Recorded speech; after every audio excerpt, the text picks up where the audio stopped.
Mais où avons-nous la tête? Aujourd'hui, pour partager vos connaissances sur ces sujets. Alors, je précise d'ailleurs qu'un certain nombre des sujets que vous avez évoqués, vous avez parlé de système 1, système 2, donc de Daniel Kahneman, vous avez parlé des nudges lancés par un économiste qui s'appelle Thaler. On parlera de tout cela en fin d'après-midi sur une conférence liée aux sciences comportementales. On va continuer le débat sur les sujets d'intelligence artificielle et pour ça, j'accueille Mélanie Marcel, Rémi Bossu et Nicolas Vayatis. Merci de les accueillir, s'il vous plaît.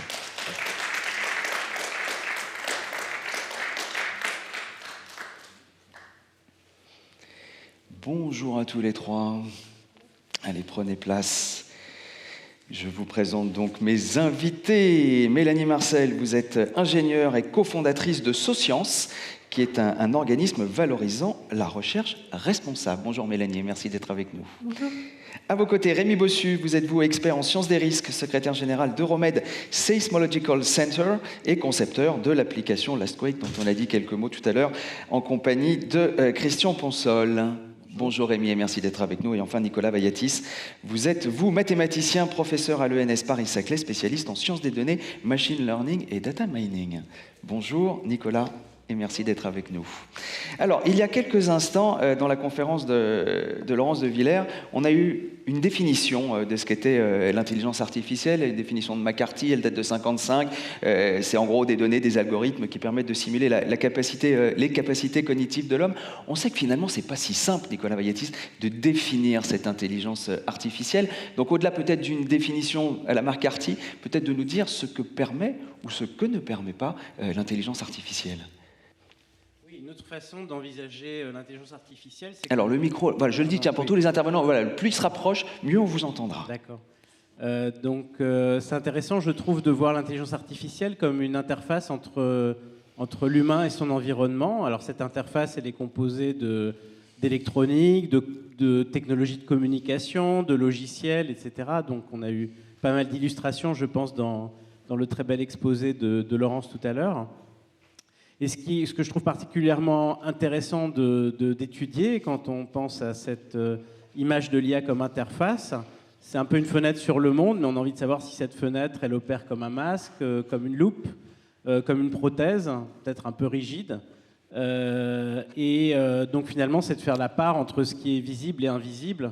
Et quand on parle de la perception du risque, je pense que c'est tout à fait central. D'accord, voilà, c'était pour cette définition de l'IA. Ce qu'on va faire, avant de rentrer maintenant dans le dur du débat, je vous propose de regarder un film et on réagit juste après. Vidéo. Mais où avons-nous la tête?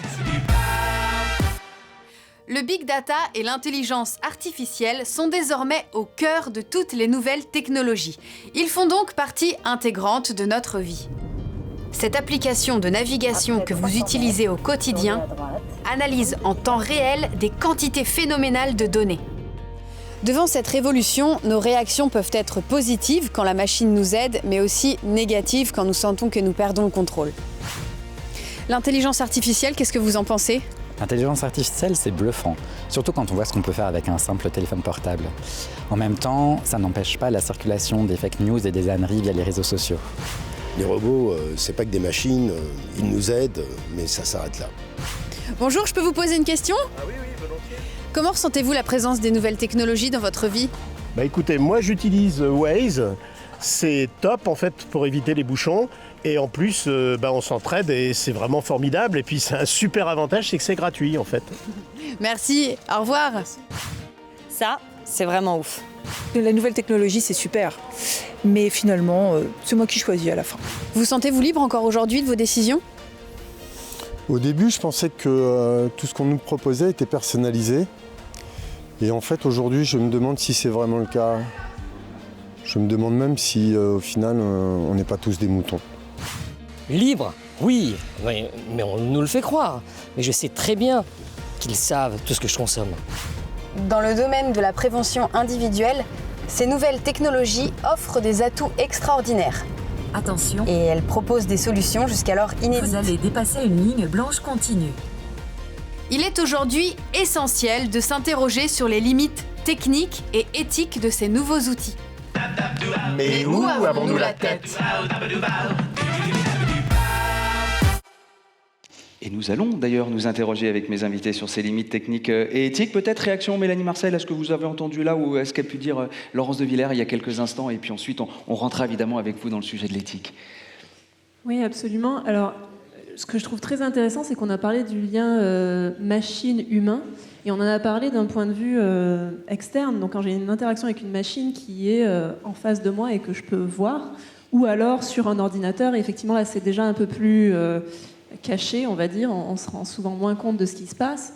Moi j'ai travaillé sur des interactions machine-cerveau sur lesquelles les applications doivent arriver dans une vingtaine, trentaine d'années et qui sont directement en lien, en communication directe avec le cerveau et qui prennent des décisions et des discussions, en fait, dans les 95% dont on parlait durant la conférence, où vous n'avez aucune conscience de ce qui se passe.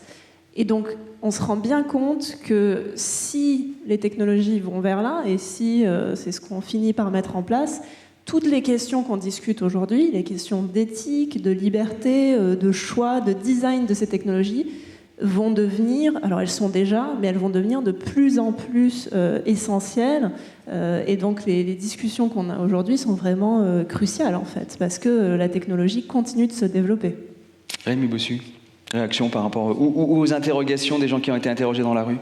Ce que je pense qu'on voit clairement ici, on a l'intelligence artificielle et aujourd'hui ce qui la caractérise le plus, c'est le smartphone. Il y a un fameux fabricant de smartphones qui parle de compagnon de vie. Et en fait, on a toujours, et je pense que c'est pour la majorité d'entre nous dans cette salle, on a notre téléphone avec nous tout le temps. Donc je pense que c'est vraiment ce qui le caractérise. On voit dans le futur, ça ira encore plus loin. Mais on a aujourd'hui quelque chose qui nous traque en permanence. Et je pense que je ne suis pas certain que les gens aient complètement conscience de l'ensemble des données qu'ils donnent et qu'ils partagent avec cet appareil. Nicolas Vaillatis, je vous ai vu sourire au moment où on a entendu dans le film « On est des moutons ». Oui, je n'ai pas beaucoup de commenter ce point. Effectivement, il y a clairement cette dimension. Alors, il faut bien comprendre que dans la personnalisation des recommandations, l'IA apprenante qui est triomphante aujourd'hui, notamment dans l'Internet, avec les moteurs de recommandation, les moteurs de recherche, les moteurs de traduction, le ciblage publicitaire, etc., repose quand même avant tout sur une agrégation de données qui leur donne un sens statistique. Donc effectivement, on pense que c'est personnalisé, mais c'est embrassant beaucoup d'informations d'utilisateurs pour qui on va considérer que finalement on a des préférences, des goûts culturels similaires, etc. D'accord, là vous parlez d'IA apprenant, d'agrégation de données. J'aimerais qu'on fasse quelques petites notions de vocabulaire, parce qu'on parle également d'apprentissage profond, d'apprentissage supervisé ou non, on parle d'algorithme. Allez, quelques définitions qui permettent à tout le monde de bien comprendre. Oui, alors il y a plein de façons d'aborder ces distinctions. Il y a d'abord une première distinction très nette entre l'IA dite symbolique, où finalement c'est l'humain, l'expert métier, qui va écrire les règles, qui vont être ensuite programmées sur un ordinateur. Donc dans cette IA, il n'y a pas vraiment de surprise. Et cette IA, elle est en fait très utilisée aujourd'hui. Il y a plein d'usages quotidiens de l'IA symbolique. Par exemple, pour assurer la sécurité des transactions bancaires, c'est de ce que je peux savoir, en grande partie de l'IA symbolique, la gestion de panne ou le contrôle de procédés industriels repose beaucoup sur cette IA. Et il y a une deuxième IA qui est bâtie sur les données. Donc l'IA apprenante. Alors en fait, on est déjà. Donc il y a eu 3 vagues annoncées de l'IA, de la déferlante de l'intelligence artificielle. Il y en a une à peu près tous les 30 ans.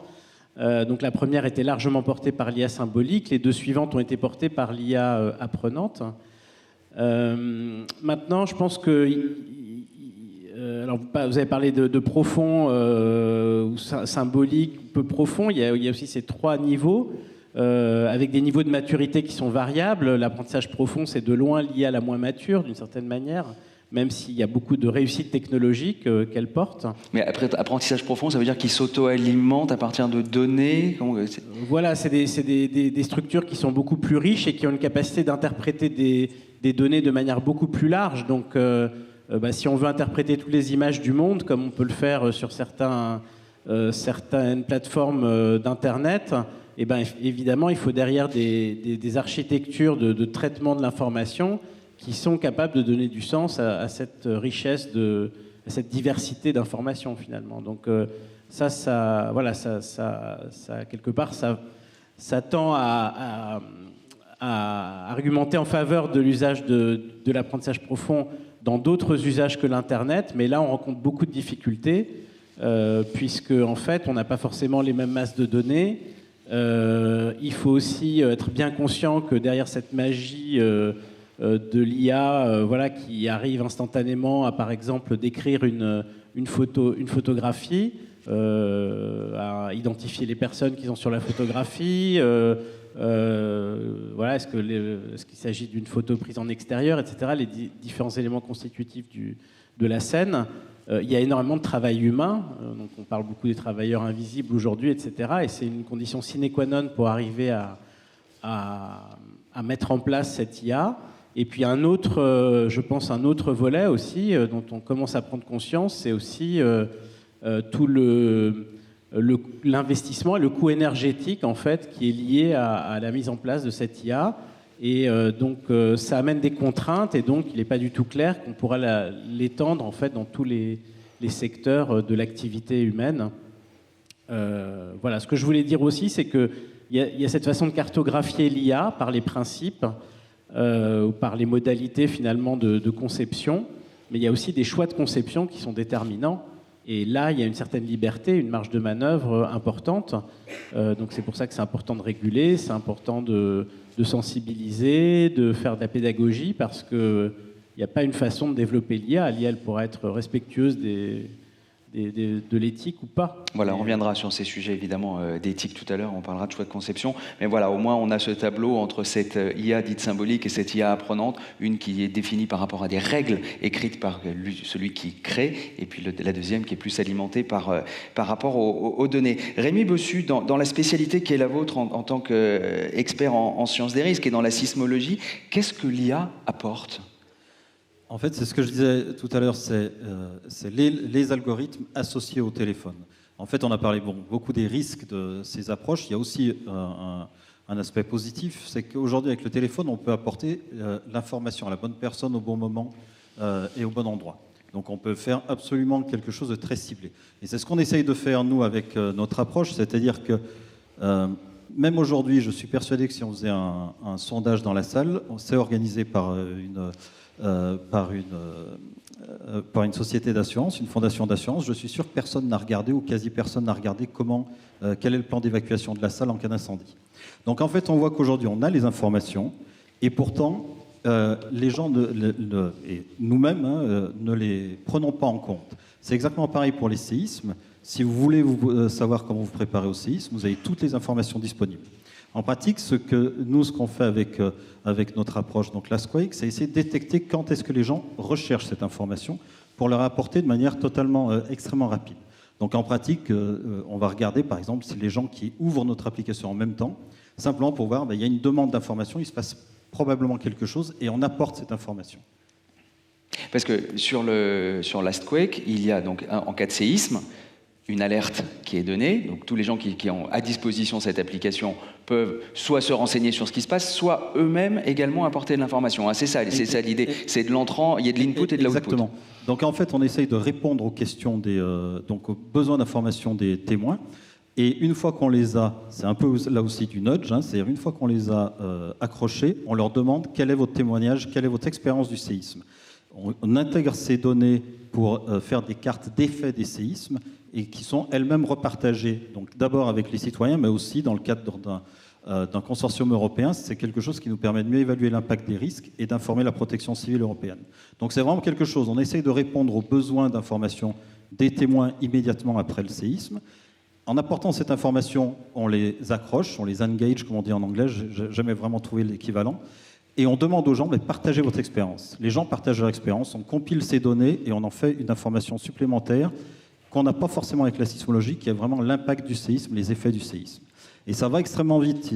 Hier soir, il y a eu un séisme de magnitude 4,7 en Croatie. En 15 minutes, on avait 4000 témoignages. Donc vous avez en 15 minutes, vous savez exactement ce qui s'est passé partout dans la zone et de manière totalement automatisée.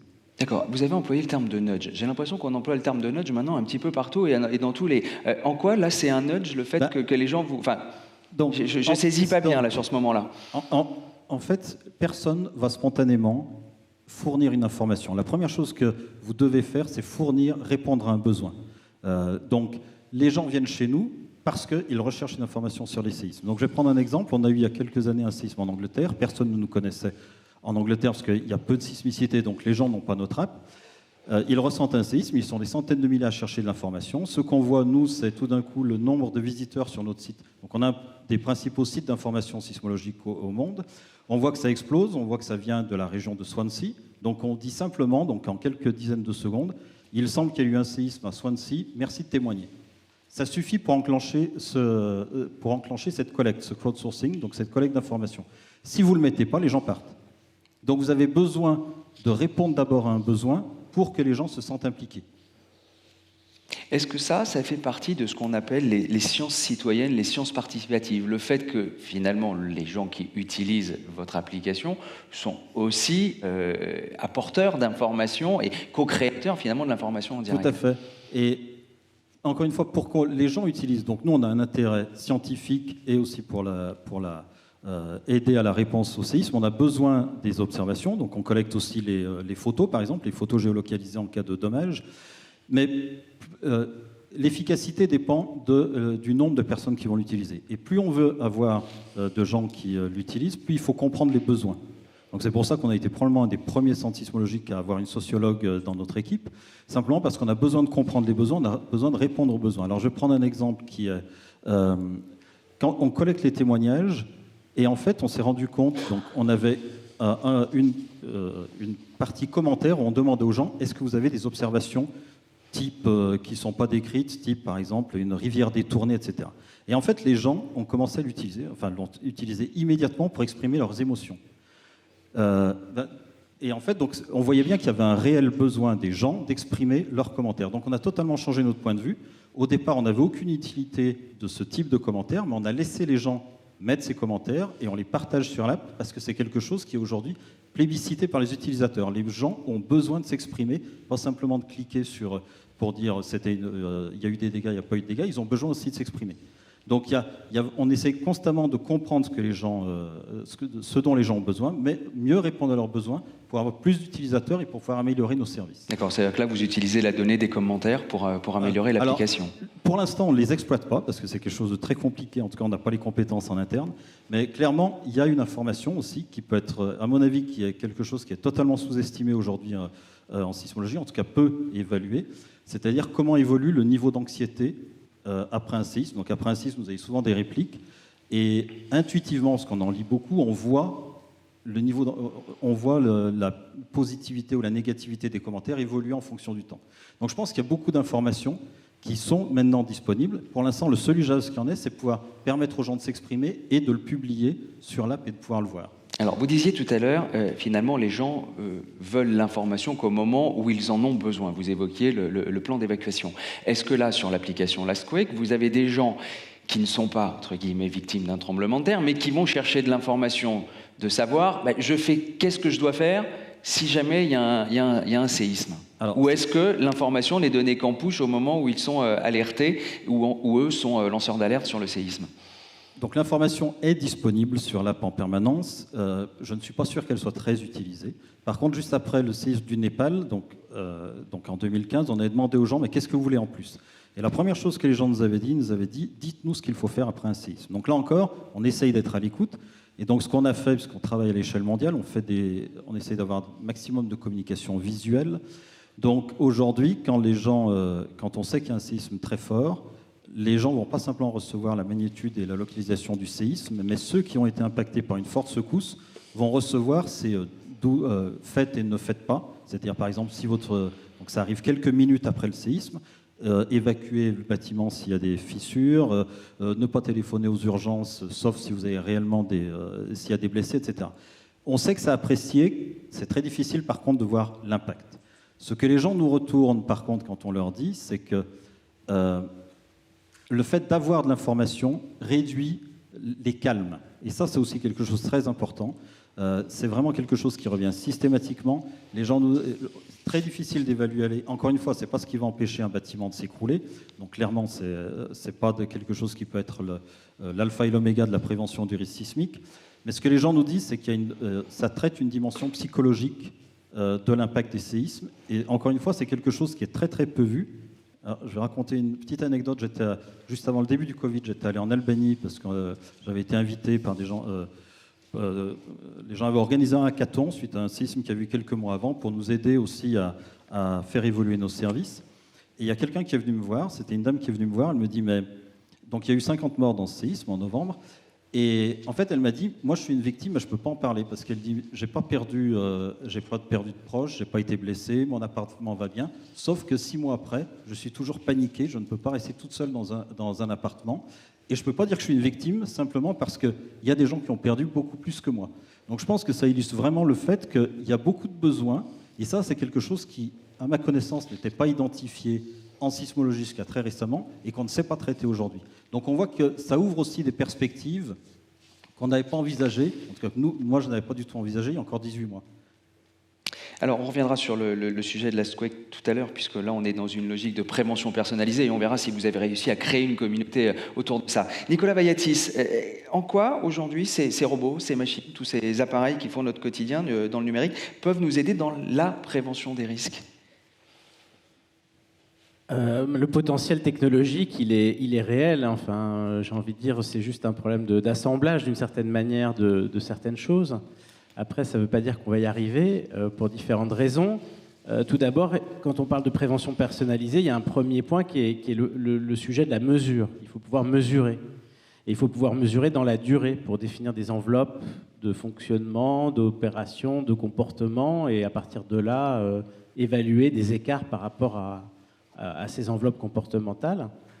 En fait, cette problématique de la prévention, elle renvoie donc à de la surveillance d'une certaine manière. C'est des choses qui ont déjà été mises en place dans d'autres contextes, dans le contexte industriel, la surveillance de chaînes de production, la surveillance d'appareils, d'avions, de véhicules, etc. Dans le domaine de la santé, il y a un peu de surveillance. Quand vous êtes en soins intensifs, vous avez quelques capteurs sur vous, donc on l'applique sur l'humain. Ce qu'on ne fait pas encore aujourd'hui, à ma connaissance, ou très très peu, ou de manière très exploratoire, c'est de surveiller le couple humain-machine. Et c'est là, certainement, qu'il va y avoir des éléments intéressants. Après, une délimitation, quand on parle de mesures, c'est aussi de se rendre compte, s'il s'agit de parler, par exemple, de la prévention, on s'intéresse beaucoup à la prévention de la fragilité chez les personnes âgées, donc avant qu'elles soient en situation de recevoir des soins, mais de pouvoir anticiper au maximum. Là, on a de grandes difficultés parce que si on compare à ce qui est l'état de l'art pour surveiller une automobile, je ne sais pas si vous savez combien il y a de capteurs pour surveiller l'état d'une automobile, c'est entre 50 et 100 environ. Et quand un humain... C'est pour ça qu'on ne peut plus la réparer, en fait. Alors notamment, oui, ça engendre une certaine complexité qu'on ne sait pas forcément bien maîtriser. Mais en soins intensifs, on a 3-4 capteurs sur un humain. Et donc pour faire de la prévention, quand on n'est pas encore dans un contexte de soins hospitaliers, etc., au mieux, il y a un téléphone portable. Alors il y a les bracelets connectés, il y a un certain nombre de devices comme ça. Et là, ça soulève une autre question, en tout cas pour nous, chercheurs, c'est l'accès aux données.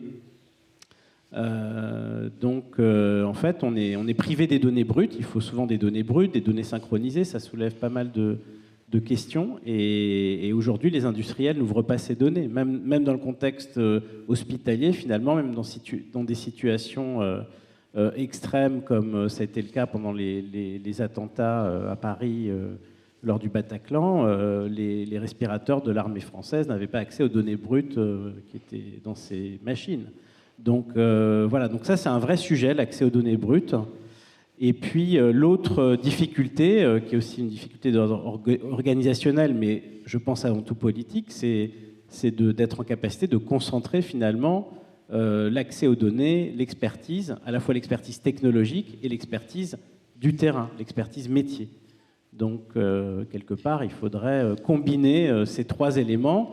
Et quand on est dans le domaine de la quantification du comportement humain, Et ben aujourd'hui, voilà, il n'y a pas vraiment d'acteurs qui maîtrisent ces 3 piliers. D'accord. Mélanie Marcel, vous le disiez tout à l'heure, vous avez travaillé sur l'interaction machine-cerveau.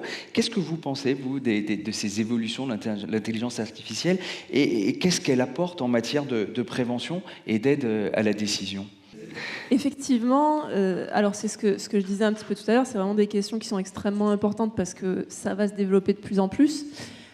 Sur ce qui concerne la prévention des risques, ça a été dit, c'est des outils qui peuvent être extrêmement utiles, performants, et voire même plus que ce qu'on pourrait faire sans, parce que comme ça a été rappelé dans la keynote, il y a aussi une capacité à traiter un certain nombre de données que l'humain seul n'est pas en capacité de traiter, d'analyser, de proposer des résultats, des solutions sur ce que veulent dire ces données. Donc, c'est des avancées qui sont intéressantes, auxquelles il faut faire attention évidemment, mais qu'on ne peut pas rejeter tout simplement parce qu'on va sûrement en avoir besoin et de plus en plus. Ce que je trouve très intéressant avec ce qui vient d'être partagé, et notamment sur l'application, c'est qu'on peut combiner les deux. C'est-à-dire qu'on a aussi un petit peu discuté finalement de l'espace qu'il y a entre, d'un côté, peut-être des machines qui vont prendre des décisions pour nous, qui sont autonomes, dont on va peut-être perdre une certaine forme de liberté, mais aussi de collectivité, si on s'en remet à ces machines. Mais là, on voit bien que ce qui a été développé sur cette application, en fait, on a un mélange des deux, parce que on a l'utilisation de la machine et des données et de ses performances et de sa rapidité aussi, parce qu'on ne pourrait pas faire ça aussi vite avec des réseaux humains. Mais en même temps, on utilise l'intelligence collective, humaine, qu'il y a sur le terrain et que la machine ne pourrait jamais donner non plus. Et d'ailleurs, c'est très intéressant de se rendre compte qu'on a aussi une remontée d'informations sur les émotions et que les gens partagent eux-mêmes quelque chose qui est proprement humain dans ce cas-là. Et donc ça, c'est une combinaison qui est intéressante et qu'il faut peut-être explorer. Et effectivement réfléchir plus à comment est-ce qu'on gagne le meilleur des deux mondes. Et donc c'est pas forcément une opposition, mais c'est vraiment une réflexion de design qu'il faut pousser sur à quel point on utilise l'algorithme, à quel point on s'en remet aux humains, mais en fait c'est toujours un mélange des deux. Vous disiez, cette intelligence artificielle a l'intérêt de la machine qui peut prendre une décision pour nous. Je dirais que c'est au moment où on est dans le risque. Là, on est en train également de parler de prévention personnalisée. Prévention, ça veut dire qu'on est plutôt en amont du risque encouru. Donc, qu'est-ce que l'IA peut faire ? Est-ce que c'est donner de l'information, certes personnalisée, en amont, parce qu'on peut identifier des situations, ou est-ce qu'on peut même pousser plus loin et se dire que l'intelligence artificielle peut même parvenir à nous faire changer nos comportements ? C'est-à-dire que là, on est à un autre stade. Bien sûr, mais en fait, on peut imaginer les deux. Il y a plusieurs choses. Il y a la capacité d'analyser les données pour mieux comprendre l'environnement et donc être en capacité de dire attention, on a une augmentation du risque, ou alors il ne faudrait pas faire telle ou telle action parce que ça va créer plus de risques. Donc ça, c'est une possibilité. Il y a la possibilité de nous faire changer nos comportements. On a parlé des nudges, mais ce n'est pas la seule manière. On peut aussi avoir des approches de ces opérateurs ou de ces algorithmes ou de ces machines qui vont peut-être nous donner des indications de ce qu'il faut faire directement, de façon très, très claire. Mais là encore, il ne faut pas oublier le facteur humain. Parce que finalement, en bout de course, même avec un nudge ou même avec une indication de la machine, est-ce que ça va toujours être écouté ? Dans quelle mesure ? Est-ce qu'il ne va pas y avoir aussi un rejet de cette utilisation-là ? Donc en fait, même en termes de prévention, il y a des choses extrêmement intéressantes. Il y a une compréhension de l'environnement qui peut nous aider à aller plus loin et à mieux maîtriser le risque ou prévenir un certain nombre d'accidents. Mais en fait, on va quand même buter en fin de course sur une question de facteur humain qu'on ne va pas pouvoir éviter, qu'il faudra adresser. Rémi Bossu, je vous voyais acquiescer. Oui, tout à fait. C'est exactement notre expérience. On a travaillé avec un collègue italien qui fournit de l'alerte précoce. Donc l'alerte précoce en sismologie, c'est vous localisez en quelques secondes le séisme et vous envoyez à plus grande distance l'information que l'onde sismique est en train de vous arriver. Donc vous avez un compte à rebours qui vous dit attention, dans 3 secondes, vous allez être affecté, 2, 1, et vous sentez la secousse. Et l'hypothèse, donc la sismologie a beaucoup investi là-dessus, en faisant l'hypothèse que si on donne ce warning, si on leur donne aux gens suffisamment de secondes, les gens vont prendre des mesures de protection, donc se mettre sous la table, etc. Et on a fait une étude sur des gens qui ont reçu ce warning, donc en Amérique du Sud, en l'occurrence. Donc on leur a demandé s'ils avaient compris, les gens comprenaient, etc. Et il y en a un quart qui ont pris des actions de protection. C'est-à-dire que c'est l'hypothèse selon laquelle, si on donne l'information, les gens allaient réagir, n'est pas du tout confirmée. Pourtant, les gens adorent l'application, adorent le service. Et ils disent simplement, moi, ça m'aide encore une fois, à accepter cette secousse. Je préfère être averti qu'être pris par surprise. Et surtout, la première chose que les gens disent, ils disent non, mais alors qu'on leur demande, mais qu'est-ce que vous avez fait ? J'ai prévenu mes proches. C'est-à-dire que ce qu'on voit, c'est qu'il faut vraiment comprendre à chaque fois quels sont les besoins des gens si on veut arriver à influencer leur comportement. Donc on vient juste de débuter aussi un projet européen là-dessus. On était la semaine dernière au démarrage. Et on va essayer de voir si maintenant on peut utiliser les petits séismes non destructeurs mais très fortement ressentis, c'est-à-dire qui suscitent un intérêt dans la population, si on peut essayer de les utiliser pour apporter une information réellement de prévention. C'est-à-dire, attention, c'est un rappel, est-ce que vous avez un plan familial de secours, est-ce que vous savez comment vous comporter, est-ce que ça marche, est-ce que ça ne marche pas, je vous donne rendez-vous dans 3 ans. D'accord. Est-ce que l'exemple que vous donniez là, est-ce que c'est une information personnalisée que vous donnez au départ, ou vous l'avez circonscrite ? Est-ce qu'on a des études à savoir si finalement les gens réagissent plus à une information personnalisée, donc, ou à une information standardisée qui est plus liée sur, je sais pas, un groupe ou quoi que ce soit. Est-ce qu'on a des études, Nicolas Yvatis, je ne sais pas si sur ce sujet-là? Alors, je n'ai pas connaissance, j'imagine qu'il doit y en avoir, mais en tout cas, ça fait vraiment écho à... Enfin, quand on parlait un peu des différentes options qu'on peut prendre sur la façon de concevoir les systèmes, ça fait tout à fait écho à cette question. Alors moi, j'ai plutôt travaillé dans le cadre d'usage de l'IA par des experts, des gens qui ont été formés sur 15-20 ans, comme des médecins, des pilotes d'avion, etc. Et on voit que là, il y a vraiment une question de savoir est-ce que l'IA, elle doit faire aussi bien que le meilleur expert ? Est-ce qu'elle doit faire comme le consensus ? Est-ce qu'elle doit, au contraire, imiter l'opérateur dans son individualité ? Et finalement, je crois par contre, il y a des études qui ont été faites de systèmes de machine learning donc pour assister les décisions de cliniciens à l'hôpital pour l'orientation des patients dans des services d'urgence. Et en fait, ce qui avait été observé dans cette étude, c'est des écarts en fait, entre ce qui se passait les jours de la semaine et les week-ends. Et donc l'IA, tout ce qu'elle a fait, c'est simplement tous les jours, mais notamment le week-end, c'était de dire à la personne, dans des situations similaires, enfin pour des patients qui avaient à peu près le même état clinique, et voilà la décision que tu avais prise. Et du coup, ça a permis vraiment de corriger le tir et finalement d'être beaucoup plus cohérent tous les jours. Voilà, donc je pense qu'il y a vraiment cette question de comment va se faire cette interface, comment l'humain va être pris en compte dans la boucle. Et il y a aussi des principes qu'appliquent les ingénieurs en concevant ces systèmes. Alors c'est vrai notamment pour l'automobile, pour l'aéronautique, mais de se dire qu'il faut toujours que l'humain puisse prendre la décision quand elle est critique. Et ça, c'est malheureusement pas toujours vrai, parce que le corps humain a des limites physiologiques, des limites cognitives. Et ces interfaces, elles sont conçues parfois sans en tenir compte. Et là, on a vraiment des paradoxes qui expliquent que, malgré le fait que les systèmes soient de plus en plus sûrs, on a toujours des accidents, des catastrophes qui arrivent par en fait des erreurs. Je ne sais même pas si on peut dire que c'est des erreurs humaines, c'est des erreurs d'interprétation qui sont liées aussi à la façon dont les systèmes ont été conçus. Mélanie Marcel, vous avez évidemment au cœur de vos travaux les sujets d'éthique.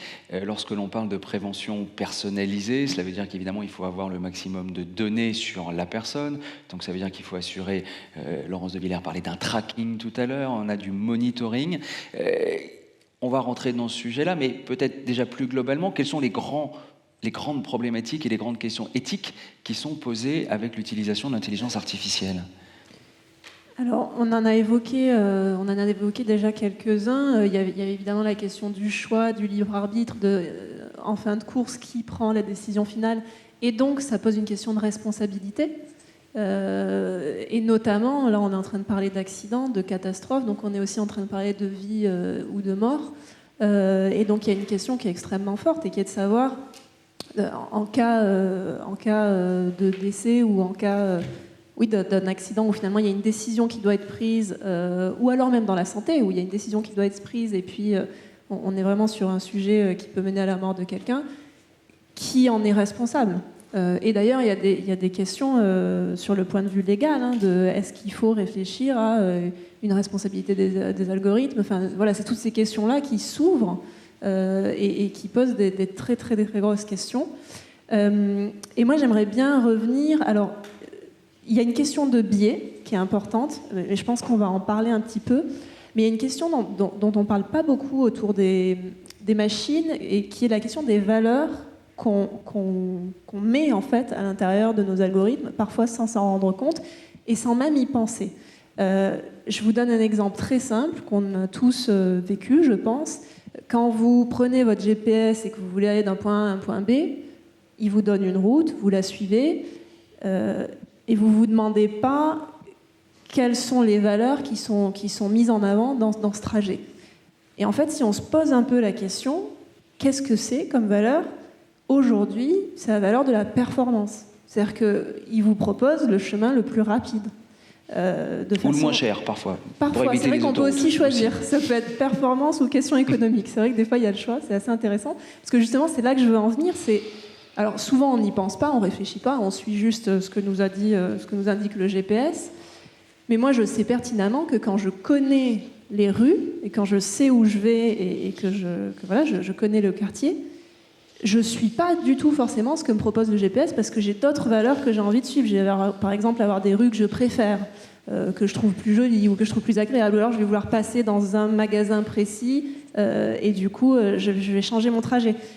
Et donc ça c'est extrêmement intéressant parce qu'en fait le choix, on est un peu dépossédé du choix. C'est-à-dire qu'aujourd'hui, si je vais dans mon GPS ou peu importe l'application que vous utilisez, alors effectivement, c'est intéressant, il y a la possibilité parfois de demander le trajet le moins cher. Donc j'ai une petite capacité de choix sur la question économique, mais finalement, c'est assez limité. Je ne peux pas lui dire, moi, en fait, j'aimerais bien, aujourd'hui, pour ce trajet, prendre, je ne sais pas, le chemin le plus fleuri, ou enfin, peu importe ce que c'est.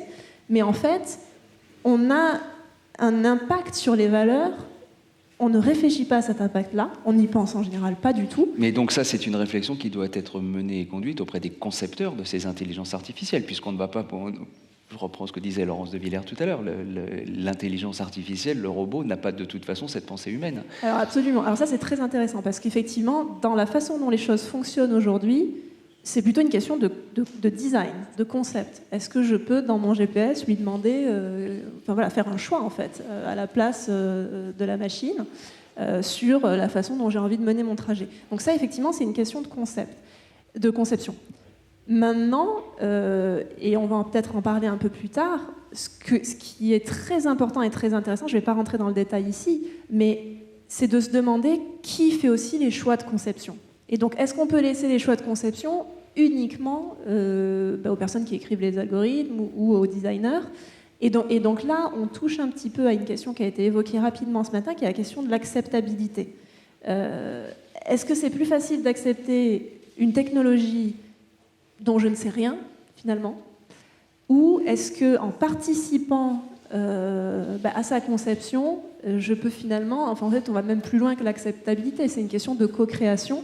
Et on en parle de plus en plus au niveau européen, mais je crois qu'on en reparle... On reparlera effectivement de ces sujets-là. Puisque vous parliez d'acceptabilité et qu'on est aussi également sur les sujets d'éthique, est-ce qu'il est acceptable finalement d'accepter et de reconnaître la décision d'un robot lorsqu'elle met des vies en danger? On l'a vu avec les voitures autonomes.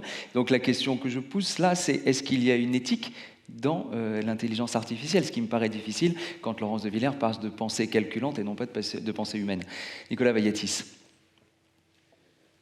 Il me semble que c'est le thème que j'ai un peu évoqué précédemment sur l'interaction. Alors ça dépend évidemment des situations, c'est toujours difficile de tirer des généralités, mais l'interaction d'un opérateur humain avec une interface complexe dans une situation extrême, moi je ne suis pas du tout convaincu qu'il faille faire confiance à l'humain systématiquement, en tout cas tels que sont conçus ces systèmes aujourd'hui. Et donc il pourrait être beaucoup plus sûr avec finalement moins d'intervention humaine dans certains cas. Après, quel statut donner? Et puis si ça se passe mal, là aussi il y a la question de la responsabilité qu'évoquait Mélanie, qui évidemment est centrale. Mais par exemple, je suis dans mon véhicule, je suis en pleine circulation et il y a le risque de renverser quelqu'un qui est juste devant la voiture. Et si jamais on évite, donc la voiture peut éviter, en revanche, elle risque de, je sais pas, de détruire autre chose.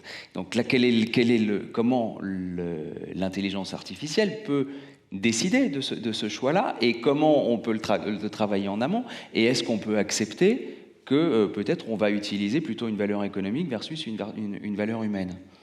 Oui, de toute façon, l'intelligence artificielle ne suivra que ce qui est inscrit dans la conception même du système, il y a quelque part une fonction de coût. Alors c'est ce qu'évoquait Mélanie sur les différents... Qu'est-ce qui constitue le coût, l'utilité finalement de la technologie, quelle dimension on met dans ce critère. En fait, les systèmes sous-jacents, ils vont simplement essayer d'optimiser ce coût.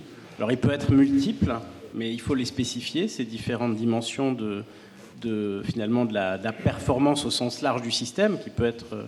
qui va rendre compte de la satisfaction de l'utilisateur. Donc certes, on peut aller beaucoup plus loin que ce qui est fait aujourd'hui, qui est simplement une performance qui est évaluée sur un seul critère en général. Encore que dans les moteurs de recommandation, on peut avoir... là aussi, il y a des systèmes qui essaient de promouvoir une forme de diversité dans les recommandations. Donc on peut voir aussi, qu'il peut y avoir plusieurs principes sous-jacents. Mais sur les véhicules, en fait, pour moi, la difficulté... Alors, il y a des difficultés techniques pour arriver à avoir suffisamment finalement de sûreté sur les systèmes complètement autonomes. Mais l'option qui est prise aujourd'hui d'avoir des aides à la conduite dans des situations où le conducteur va être finalement en sous-vigilance par rapport à sa conduite, et qui vont tout simplement le mettre dans une incapacité à reprendre la main quand il faudra la reprendre. Et pour moi, ces situations de transition qui sont extrêmement... intéressantes à étudier sur le plan scientifique et qui sont, à mon avis, peu ou mal comprises aujourd'hui, et en tout cas pas du tout maîtrisées dans l'instanciation de ces technologies dans la vie de tous les jours. Mélanie Marcel, dans le prolongement de ce que dit Nicolas Vaillatis, et dans l'idée de la discussion à développer, il y a aussi une question de la confiance. Qu'est-ce qui peut permettre aujourd'hui à l'humain d'avoir confiance dans cette intelligence artificielle qui, à un moment, peut l'aider? Est-ce que c'est de la transparence? Est-ce que c'est de la pertinence? Est-ce que c'est de l'éthique? Puisque c'est aussi notre sujet aujourd'hui. Alors c'est une bonne question. Je peux vous donner une petite anecdote d'une étude qui avait été faite à l'Université de Toulouse il y a quelques années sur la question justement de la voiture autonome et des risques associés, et où on avait demandé à un certain panel de personnes... dans la conception d'une voiture autonome qui devrait prendre des décisions en cas d'accident, qu'est-ce qui devait être premier finalement? Et est-ce qu'il fallait, par exemple, se dire qu'on allait d'abord sécuriser la personne à l'intérieur du véhicule, ou alors est-ce qu'il fallait faire une sorte de calcul du nombre de personnes qui potentiellement pouvaient être touchées, et donc pas forcément prioriser le conducteur ou les passagers, mais prioriser... faire une sorte de calcul de nombre de personnes à mettre en sécurité. Et il y avait une grande majorité des répondants qui disaient, d'un point de vue théorique, si on fait une voiture autonome, je pense qu'il ne faut pas prioriser le conducteur, il faut faire un design de voiture qui permette de sauver un maximum de gens, peu importe que ce soit le conducteur ou pas. Et ensuite, on avait demandé à ces mêmes répondants, très bien, on va faire une voiture comme ça... Et donc, est-ce que vous l'achèteriez? Et la réponse était de dire j'aimerais que tout le monde en ait une, mais pas moi. Moi, je ne vais pas acheter ce genre de voiture. Et donc là, on se voit bien qu'il y a une question collective d'acceptabilité des technologies. On peut avoir des idées et des envies sur les manières de les concevoir, mais ensuite, il y a la réalité des choses, et est-ce qu'on met ces voitures ou pas dans la rue? Et ça dépend évidemment de est-ce que les gens en veulent, est-ce que les gens achètent, et donc voilà, on revient sur la question de l'acceptabilité. Et donc, la notion de confiance est extrêmement importante, mais alors, il y a plusieurs manières de construire de la confiance. Évidemment, il y a la question de la transparence, d'être en capacité de comprendre ce qu'on nous met devant les yeux ou ce qu'on nous met dans les mains. Mais c'est souvent pas suffisant, parce que comprendre, c'est pas forcément accepter le processus. Et quand on nous impose une technologie, ou quand on nous propose une technologie et pas une autre, même si on comprend comment elle fonctionne, on peut se sentir dépossédé de ses choix, en fait. Donc, nous, alors, chez Socience, qui est l'entreprise que j'ai créée sur la question de la recherche et l'innovation responsable, on a un point de vue et des actions, des programmes qui sont vraiment centrés sur l'idée, alors un petit peu de science citoyenne, mais ça va plus loin que de demander aux gens des données ou leur avis, ou etc. C'est vraiment d'essayer de les mettre dans la conception des produits et dans la conception des solutions technologiques qui vont arriver demain sur les routes, par exemple, ou ailleurs. Et pourquoi est-ce qu'on fait ça ? Parce qu'il y a une idée derrière qui est de se dire, finalement, mieux que comprendre, c'est participer à la création de ce qu'on veut. Et ce qui est important là-dedans, ce qui est intéressant, moi je trouve, c'est qu'il y a aussi du coup un partage collectif de la responsabilité. C'est-à-dire que, est-ce que la chose la plus importante, c'est d'avoir la bonne réponse ? Ou est-ce que la chose la plus importante, c'est d'être en capacité de choisir ensemble, et si on se rend compte qu'on n'a pas pris la bonne décision, de pouvoir revenir, de pouvoir changer. Donc il faut une adaptabilité dans les projets de recherche et de technologie, mais avec ce côté de choix collectif et finalement de responsabilité. Et je pense que ce qui a été très bien dit aussi ce matin, c'est comment est-ce qu'on peut être des humains adultes qui faisons nos choix, et donc utiliser les connaissances qu'on a pour modeler en fait notre environnement. D'accord. Choix collectif, co-conception, comment on passe de la théorie à la pratique ? Parce que ça veut dire que là c'est très large. Est-ce que demain, on va pouvoir monter des groupes qui vont aller travailler, je sais pas, avec le concepteur du GPS, aller discuter avec Zuckerberg sur l'algorithme de Facebook. Enfin voilà. Là, comment on passe de la théorie à la pratique ? Ouais, c'est une excellente question. Il y a évidemment plein de problématiques. Une problématique, ça va être la question, effectivement, vous l'avez évoqué, des groupes privés qui développent ces technologies. Donc effectivement, aujourd'hui, comment est-ce qu'on peut aller faire des choix sur l'algorithme de Facebook ? C'est pas forcément proposé par l'entreprise, et si ça n'est pas proposé, ça va pas arriver. Il y a aussi une problématique de politique publique, parce que la façon dont aujourd'hui les technologies et les projets de recherche sont conçus ne prennent pas en compte la participation des citoyens. Enfin, évidemment, on a un petit peu des politiques sur les sciences citoyennes, mais c'est quand même très très léger. On n'est pas sur une réflexion extrêmement profonde de comment impliquer le citoyen dans les choix techniques de tous les jours. Donc, en fait, il y a beaucoup de choses à inventer. Évidemment, j'ai pas toutes les solutions aujourd'hui. Moi, je pense que c'est des vrais travaux de long terme, en fait. C'est un petit peu, si vous voulez, c'est le retour à la question de la démocratie. Pour inventer la démocratie politique dans laquelle on est aujourd'hui, ça a été des très très longs changements. Pour inventer la démocratie technique dans laquelle on sera peut-être dans un siècle, ce sera des très très longs changements. Mais en tout cas, il y a déjà des premières pistes, notamment au niveau européen, qui sont explorées.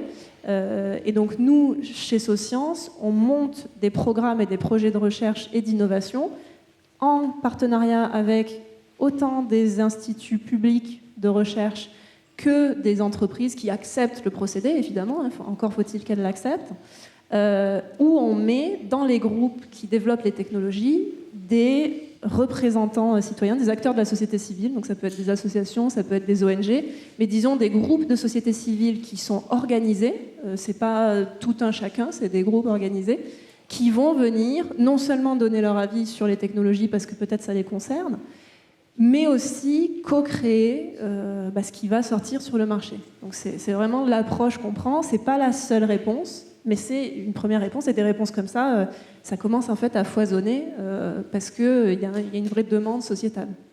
Vous disiez tout à l'heure qu'il y avait la question de l'acceptabilité, évidemment, de la décision de la machine, puisqu'on peut parfois se sentir dépossédé de ses sens, c'est les termes que vous employez tout à l'heure. Je pose la question à Rémi Bossu et à Nicolas Vaillatis. Est-ce qu'il n'y a pas à un moment un risque de perte aussi de savoir-faire, de connaissances, d'expertise, à partir du moment où on laisse finalement la machine décider pour soi, même si, à travers toute la discussion que l'on a là, on sait que certaines personnes continuent encore évidemment à réfléchir en amont. Rémi Bossu. Je pense que c'est absolument clair. Je pense que le monde a changé, et effectivement, c'est ce que j'expliquais pour les plans d'évacuation. Aujourd'hui, personne ne regarde les plans d'évacuation. Je ne suis pas sûr qu'on les ait souvent regardés non plus. Mais on peut voir aussi... Il y a une anecdote que j'avais bien aimée. Juste avant le Covid, il y avait eu un accident de dépressurisation dans un avion. Et le steward avait pris une photo et il s'en prenait aux personnes dans l'avion, aux passagers, parce que tout le monde avait mis le masque uniquement sur la bouche et non pas sur... Et il disait, je vous ai expliqué 10 minutes avant comment faire, il n'y a personne qui écoutait. Et je pense que c'est malheureusement une réalité. La génération d'avant savait mieux faire du calcul mental que la nôtre, qui a déjà commencé à utiliser les calculatrices. On a vu on connaît beaucoup moins les numéros de téléphone. Je pense que c'est malheureusement une réalité et qu'on a pris l'habitude de s'appuyer sur notamment le téléphone portable qui vous donne une réponse, et Google qui vous donne des réponses instantanément. On peut voilà, je pense qu'il n'y a pas grand-chose on ne peut pas lutter contre ça. Je ne pense pas qu'on puisse lutter contre ça et je pense que c'est assez inéluctable comme évolution. Nicolas Vayatis. Pareil, hein, on peut donner de multiples exemples. Les numéros de téléphone en est un. La connaissance de la ville, la connaissance de l'espace de la ville, de l'espace urbain, c'en est un autre. Et Waze, je pense, contribue largement à cet appauvrissement quelque part de la connaissance.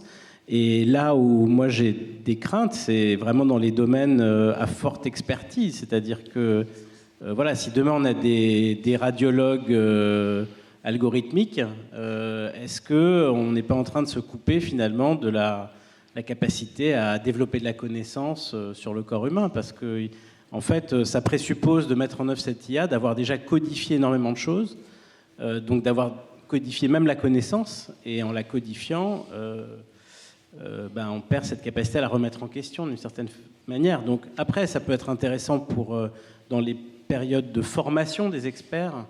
Là, peut-être que ça peut vraiment avoir des apports intéressants, mais c'est effectivement une réflexion globale qu'il faut avoir, et en tenant compte de ce mécanisme un peu inéluctable, d'une certaine manière. Mélanie Marcel. Oui, alors ce qui est intéressant, c'est qu'on parle, et c'était aussi dans votre question, finalement du raisonnement, de l'expertise, de ce genre de capacité cognitive-là. Il y a aussi des recherches et des réflexions très intéressantes sur ce que certains chercheurs appellent une déficience morale. Et donc il y a la question de se dire, si on est tout le temps assisté par les technologies pour faire le bon choix ou la bonne chose, est-ce qu'on est en capacité ensuite de réfléchir nous-mêmes à ce qu'on est censé faire, en fait. Pourquoi est-ce qu'on prend les choix qu'on prend? Et il y a eu un test sur l'achat des tickets de métro. Vous savez, maintenant, il y a des systèmes dans le métro où on ne peut pas ne pas acheter son ticket parce que ça ferme les portes et on ne peut juste pas passer. Et en fait, il y a eu une vraie réflexion qui était de dire, mais est-ce que ça... Alors c'est très bien parce que du coup, les gens achètent leur ticket, ils passent et voilà, il n'y a plus de fraude. Mais en fait, est-ce qu'il vaudrait mieux pas laisser la possibilité de la fraude pour certaines personnes, avec des systèmes beaucoup plus simples à gruger, ou alors avec même carrément pas de porte, mais du coup, on voit que les citoyens dans ce genre de situation sont plus amenés à avoir une vraie réflexion morale sur pourquoi ou non ils achètent ou pas un ticket. Et donc en fait, c'est intéressant, c'est pas qu'une question d'expertise, c'est aussi une question... ça touche à tout, ça touche à la morale, ça touche aux émotions, et donc il faut faire très attention à ça. Alors évidemment, le sujet de notre table ronde, et vous l'avez compris, même on est monté haut évidemment avec les questions d'éthique, c'est vraiment cette question de dire en quoi ces outils peuvent nous aider dans la prévention des risques. Tout à l'heure, dans la vidéo qui a été diffusée, dans le micro-trottoir, quelqu'un disait les campagnes de prévention collective, oui, c'est un petit peu toujours la même chose. Donc à travers les outils que l'on peut faire fonctionner aujourd'hui avec cette intelligence artificielle, est-ce que le côté prévention très individualisé, très personnalisé, on a vu qu'on pouvait utiliser la data, etc., est-ce que finalement c'est pas quand même un peu une surpromesse en matière de prévention? Est-ce qu'on n'est pas en train de se dire, écoutez, avec toutes les données et tout ça, on va pouvoir vraiment vous accompagner très individuellement? Y a-t-il pas une surpromesse? Ça sera ma dernière question de la table ronde pour tous les trois, et ensuite on prendra les questions de la salle. Alors, moi, je vais juste aller un peu dans ce sens-là. Je vais, avec l'expertise qu'on a, qui est extrêmement particulière. Notre app, qui est très connue dans les zones sismiques, etc., en Croatie, où elle a atteint son maximum, on avait 7% de la population qui avait l'app. Donc vous pouvez dire que c'est beaucoup, mais vous pouvez surtout dire que ces 93% ne l'ont pas. Donc je pense qu'il faut aussi rester très très modeste sur effectivement l'impact que ça peut avoir. Je pense que l'intérêt de ce type d'approche, c'est que ça peut répondre à des besoins de certaines personnes. Est-ce que ça a un impact après global qui peut être démontré, etc. Je reste là-dessus assez... rien n'a été démontré, en tout cas dans notre cas. Nicolas Vayatis. Alors, bon, moi, mon intuition, c'est qu'on est un peu dans l'été indien de la troisième révolution annoncée de l'intelligence artificielle. Après, si on regarde les hivers précédents, il s'est quand même passé beaucoup de choses pendant les hivers. La connaissance, même l'invention d'algorithmes d'intelligence artificielle a été observée. Alors, ce que vous appelez les hivers, c'est des temps où l'intelligence artificielle était moins mise en avant, Voilà, c'est ça? voilà, C'est les temps entre les 3 temps de révolution. Exactement. Et donc je pense qu'il faut être très attentif à ça, parce que quand les projecteurs vont s'éteindre, qu'on parlera plus beaucoup dans les médias d'intelligence artificielle, il va y avoir des acteurs qui vont continuer de progresser. Pensez aussi aux géants de l'Internet qui sont essentiellement développés pendant la bulle Internet, ou juste dans cette période-là où c'était une catastrophe économique pour beaucoup d'entreprises, mais il y en a qui ont su tirer parti justement de l'état de la connaissance et de ce que le potentiel technologique permettait à un moment donné. Voilà, donc il y a des choses qui vont quand même arriver. Est-ce que ça va se passer dans le domaine de la prévention des risques? Je ne sais pas, parce que, à mon avis, il y a des enjeux déjà, il y a des questions politiques qu'il va falloir traiter. Il y a aussi des questions éventuellement de modèle économique. On voit que l'IA nécessite des investissements importants. L'IA frugale, je pense qu'il y a des gens qui y travaillent, mais... quel sera vraiment son potentiel, c'est difficile de se prononcer maintenant.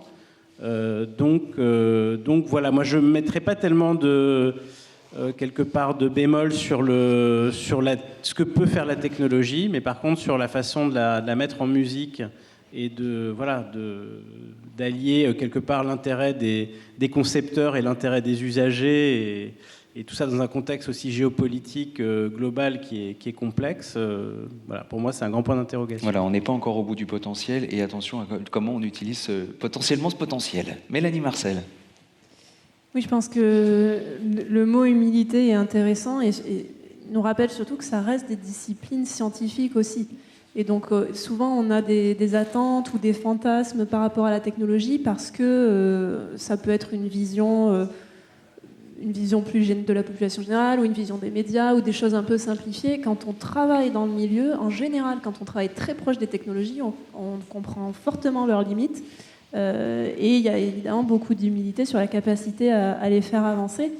Et c'est là que c'est peut-être intéressant d'ailleurs de rapprocher le citoyen du laboratoire, parce que je pense qu'on peut aussi réduire les fausses promesses et les attentes les plus fortes quand on voit en fait qu'est-ce que c'est que le travail sur l'intelligence artificielle, et ça peut permettre de mieux comprendre aussi comment on développe les technologies et d'enlever quelques fantasmes sur les promesses potentielles, je pense.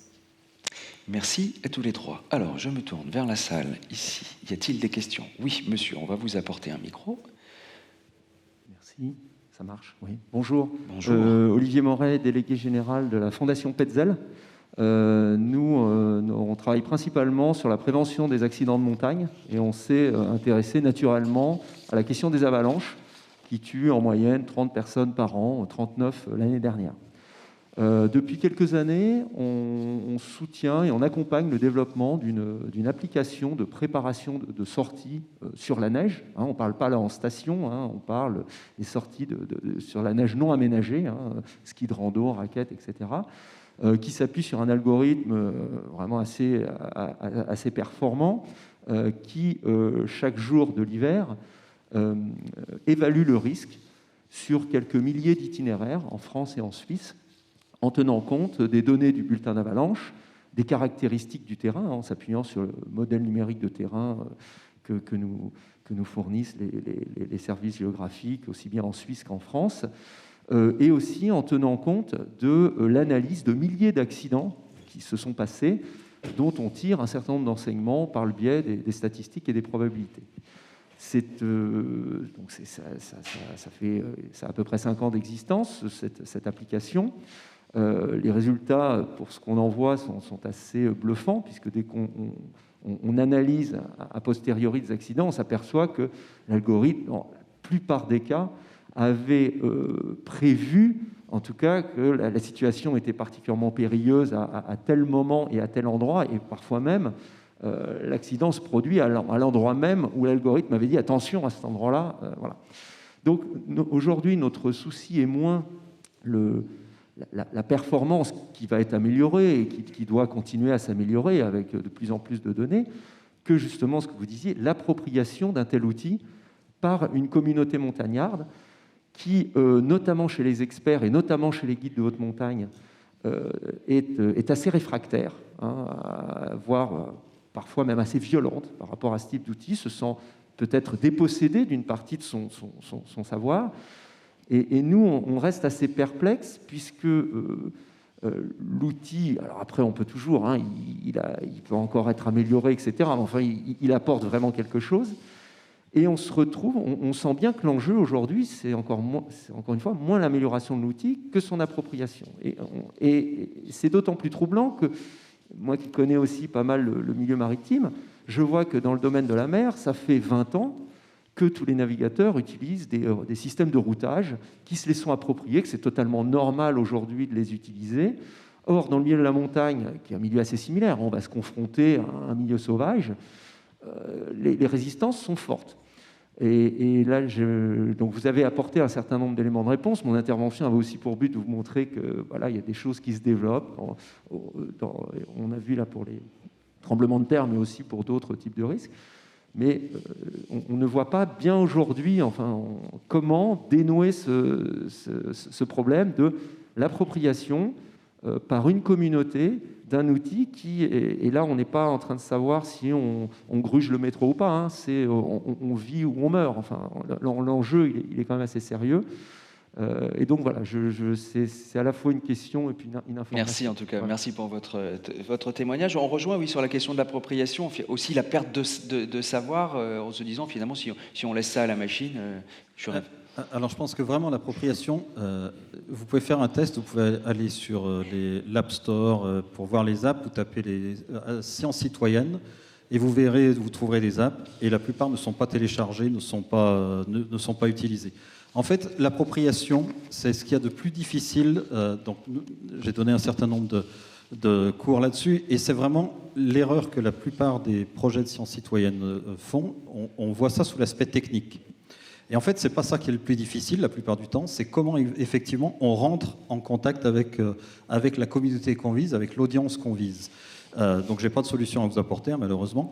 Mais ce que je veux dire, c'est c'est vraiment la chose la plus difficile.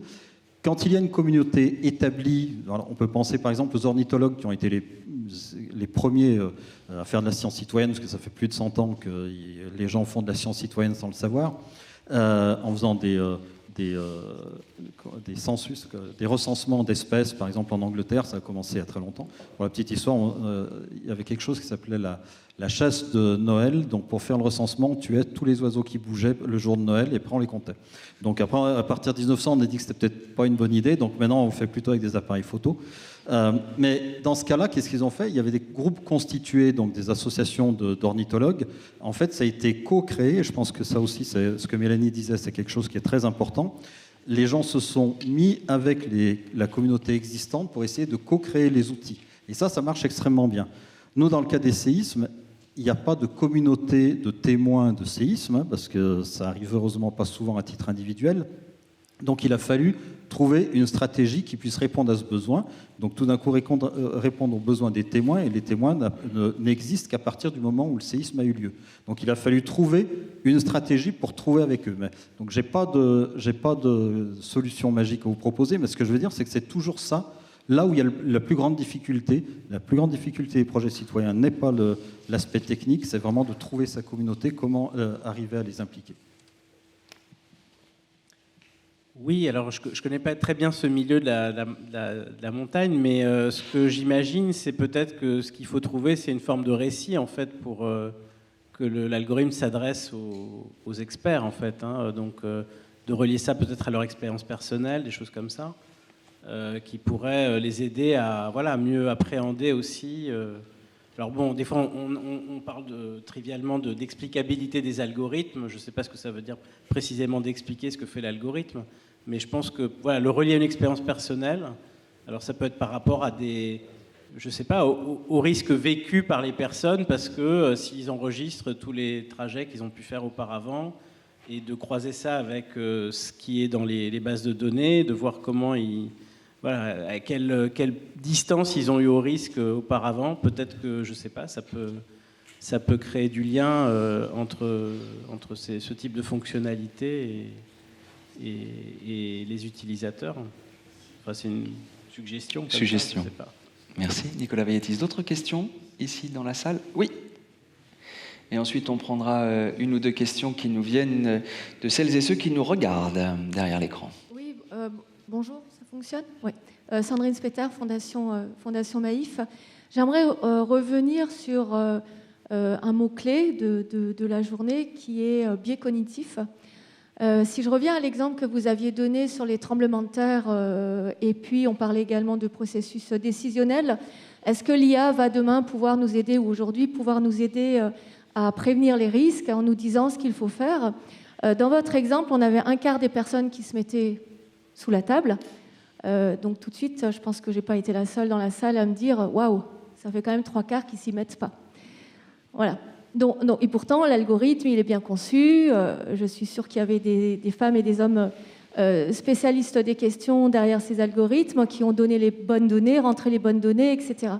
D'où ma question, est-ce qu'aujourd'hui, on ne devrait pas changer un peu de posture quand on dit que les biais cognitifs, c'est de l'irrationnel, et plutôt se dire, non, ça fait partie de l'humain, donc ça rejoint un peu un des points qui a été développé aussi ce matin, ça fait partie de nous, donc irrationnel ou pas, à partir du moment où on ne peut pas l'effacer de la tête des humains et du comportement des humains, peut-être qu'il faudrait qu'on soit aussi capable, dans ces algorithmes, de faire rentrer une partie des biais cognitifs. Donc ça, c'est ma première question. Et la deuxième question, c'est techniquement, donc au niveau des technologies, est-ce qu'aujourd'hui, on est capable de rentrer les bons biais, en supposant qu'on les connaisse ou qu'on les identifie, dans les algorithmes? Alors, je vais donner une réponse très courte et puis je pense que Mélanie aura plus de choses à dire là-dessus. Je n'ai jamais utilisé le mot irrationalité parce que je ne pense pas du tout que ce soit non, c'est vrai. Non, je pense que ce n'est pas du tout le point. Mais ce que nous, on essaye de faire à chaque fois qu'on développe quelque chose, c'est justement de voir comment, en pratique, c'est utilisé. On a certainement des biais, et la preuve, c'est que, contrairement à ce que l'ensemble de la communauté sismologique pensait, on pensait que si on donnait l'information, les gens se mettraient en sécurité. Ce qu'on voit, c'est que ce n'est pas le cas. Et ce n'a pas été le cas non plus au Japon, qui a ce type de service depuis plus d'une dizaine d'années, quinzaine d'années. Et effectivement, ils ont exactement les mêmes résultats. Donc ça ne semble pas être quelque chose culturel, autant qu'on puisse le savoir. Il n'y a que quelques études qui existent. Mais ce qu'on essaye de faire, en tout cas de notre côté, c'est vraiment, on développe quelque chose et on essaye de voir comment, en pratique, c'est utilisé. Mais après, voilà, c'est tout. On a une approche très empirique de notre côté là-dessus. Alors, comment faire rentrer les biais cognitifs dans les algorithmes? Alors, surtout qu'en plus, il y en a de nombreux. Je crois que c'est 112 ou 115 biais cognitifs qui ont été identifiés. Non, je ne sais pas qui quelqu'un peut... C'est plus de 200. Merci, merci Laurence de Villers. Et je rappelle qu'on aura une conférence avec Elbert Moukébert sur ces sujets-là dans l'après-midi.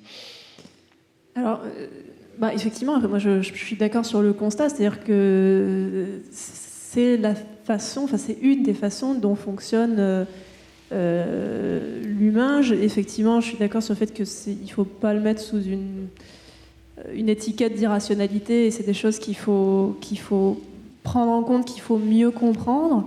Je ne sais pas du tout, je ne pense pas que j'ai la réponse à cette question-là. Par contre, il faut faire aussi attention parce que nos biais se retrouvent dans nos algorithmes. Et donc, c'est pas uniquement... c'est pas juste prendre en compte le fait que c'est dans l'humain et voir comment les algorithmes peuvent nous aider peut-être à les contourner ou à faire des choses différemment. Il faut faire aussi très attention à ce que les biais qu'on a... alors c'est facile à dire, mais qu'on ne les rebalance pas dans nos algorithmes, pour moi c'est un des plus gros risques aussi. Je crois que... Ouais. Laurence de Villers va réagir. Merci. Vous avez effectivement raison. On lutte en ce moment sur les discriminations qui sont liées à nos données, qui contiennent plein de biais. Alors je pense qu'il faut détourner le sujet en pensant que de toute façon... la machine n'est pas plus rationnelle ou l'humain plus irrationnel. En fait, ce qui se passe, c'est que les deux font des erreurs différentes. Et en cela, il faut être prudent. Alors, je vais vous faire une petite anecdote sur Waze. Je revenais en taxi, il avait mis Waze, je lève le nez du livre que j'étais en train de lire, je dis « Qu'est-ce qu'on fait là ?» On était censé rentrer chez moi, il me dit « J'ai pris Waze, donc on est dans les petites routes dans la banlieue. » Je lui dis « Mais là, vous vous rendez compte qu'on est dans un sens interdit ?» Il dit « Ah bon, mais Waze ne m'a pas prévenu. » Ben, il faudra peut-être regarder autour. Il me dit « Mais je ne l'ai pas vu, je ne vous crois pas. » Il a fallu qu'un taxi en face arrive et dise « Monsieur, mais ça ne va pas, non? Qu'est-ce que vous faites là ?» Donc il a fallu que quelqu'un d'autre que moi, qui était dans le taxi, lui dise aussi. Donc attention à ne pas croire tout ce que disent les machines, mais attention aussi, elles sont utiles dans plein de cas. Donc on voit bien qu'on a besoin d'apprendre. On a besoin d'apprendre à prendre suffisamment de distance vis-à-vis des choses. Un exemple de nudge, on a parlé beaucoup de nudge ce matin, sans vous donner d'exemple pratique, enfin, sauf celui qui était très pratique avec le nudge physique. Dans le nudge digital, quand vous réservez un hôtel, on vous dit d'un seul coup, il reste une seule chambre. Eh bien, on peut voir une petite ligne rouge en dessous qui arrive, qui dit 25 autres personnes sont en train de regarder la même chambre. Paf, je le prends. C'est ça du nudge. C'est vous inciter à faire avec du design, soit dans le langage, soit dans l'environnement numérique, pour vous pousser à aller dans un sens. Donc on voit que ça marche très bien. Moi, je le fais. Au début, je le faisais. Après, je me suis dit, tiens, qu'est-ce que c'est ce piège? On a besoin donc d'apprendre d'expériences comme cela, de petites histoires, de récits, comme vous l'avez très bien dit, Nicolas Vayatis, de récits de la vie de tous les jours. Quels sont finalement les écueils? Mais il n'y a pas à jeter l'IA, qui est formidable pour faire plein de choses, et qui va nous permettre sûrement d'évaluer mieux les risques, mais il n'y a pas à en devenir dépendant. Donc la solution que j'ai posée tout à l'heure, c'est une solution qui va un peu dans le sens que vous avez donné, c'est-à-dire l'IA peut nous permettre de former, parce que effectivement, ce sont des bons formateurs dans un sens, mais il faut former aux erreurs qu'elle fait aussi, pas seulement au progrès. Et puis, c'est assez intéressant de concevoir des outils et de pouvoir avoir des périodes où on ne les a pas. Donc, cette séquence outils, non-outils, qui nous permet aussi de rester ce que nous sommes et nous sentir augmentés par les connaissances qu'apporte l'outil sans en être dépendants, c'est quelque chose qu'il faut apprendre. Je terminerai par ce point. Il me semble que c'est formidable tout ce qu'on essaye de faire en recherche, etc. Pour aller au-devant des entreprises, c'est pour ça que je me suis impliquée dans l'AFNOR, il faut aller créer des normes et des standards qui sont je partage le même langage. Je dis pas j'ai pas dit définition de la même chose, sinon comment vous voulez que je stabilise en fait les différents objectifs. Donc j'ai besoin de définitions claires, qu'on partage. J'ai besoin d'un langage commun, d'arrêter sans doute les métaphores par les scientifiques. Quand on parle de valeurs dans les machines, non, ce sont les valeurs des humains qui ont construit les machines. Et puis il est hors de propos de dire qu'on va faire des machines morales, parce que ça serait le pompon. On donne aux machines une sorte de droit de moralité, vous voyez? Donc ça voudrait dire quoi? Ça serait la morale de qui? Donc ces sujets-là, il faut les appréhender réellement en mettant des vraies limites et en avançant ensemble sur la compréhension des erreurs qu'elles font et des atouts qu'elles ont. Donc c'est cette complémentarité sur laquelle il faut continuer à jouer pour éviter les risques. Et je suis d'accord avec Nicolas Vayatis aussi. Dans beaucoup de cas, la machine est plus performante que nous dans ses choix, parce que plus rapide, etc. Donc il faut avoir cette capacité de comprendre les risques pour admettre que la machine vous propose un bon choix.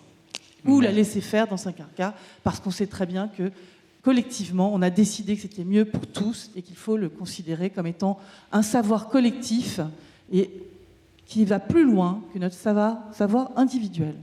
Merci. Donc on retient ce slogan que l'on pourra donner aux machines. Attention, grâce à toi, je suis augmenté, mais je ne suis pas dépendant. Allez, on prend une question posée par celles et ceux qui nous regardent via les réseaux. Alors, 2 questions concernant l'IA et le traitement des données. Comment expliquez-vous la polémique sur l'application Tous Anti-Covid alors que ces détracteurs offrent toutes leurs données aux GAFA sans que cela ne leur pose le moindre problème?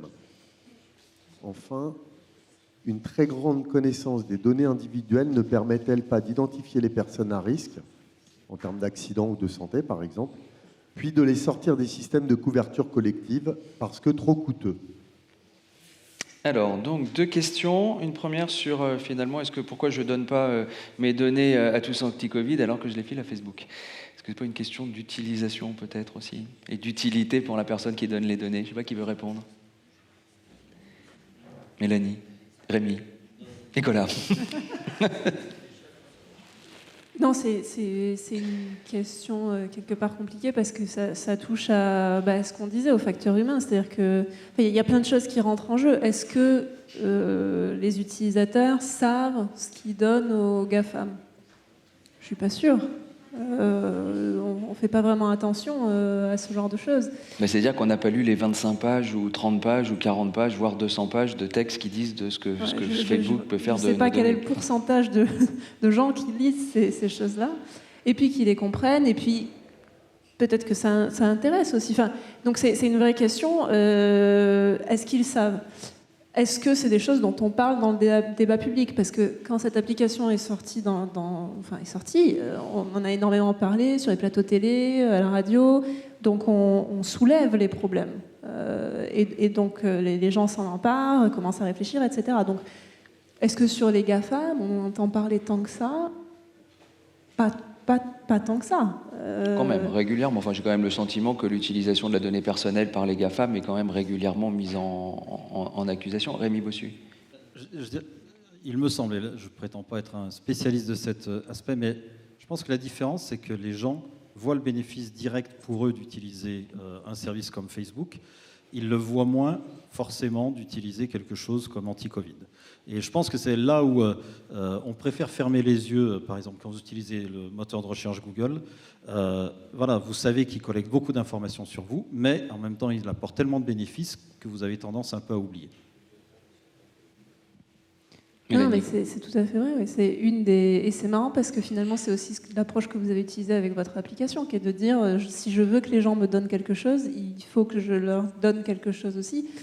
Et donc après, ça revient aussi au contenu de cette conférence. Ça pose la question de est-ce qu'on a une conscience ou quelle est la valeur pour nous du collectif, finalement. Alors la deuxième question, si j'ai bien compris, c'était à partir du moment où on a beaucoup de données de santé finalement sur quelqu'un, si on sait que c'est une personne à risque, est-ce qu'il n'y a pas le risque que certaines sociétés d'assurance peut-être décident de les sortir du côté collectif ? Donc finalement, est-ce qu'il y a, c'est la face cachée de l'individualisation de la connaissance de quelqu'un ? Il y a des pays où c'est le cas, je crois.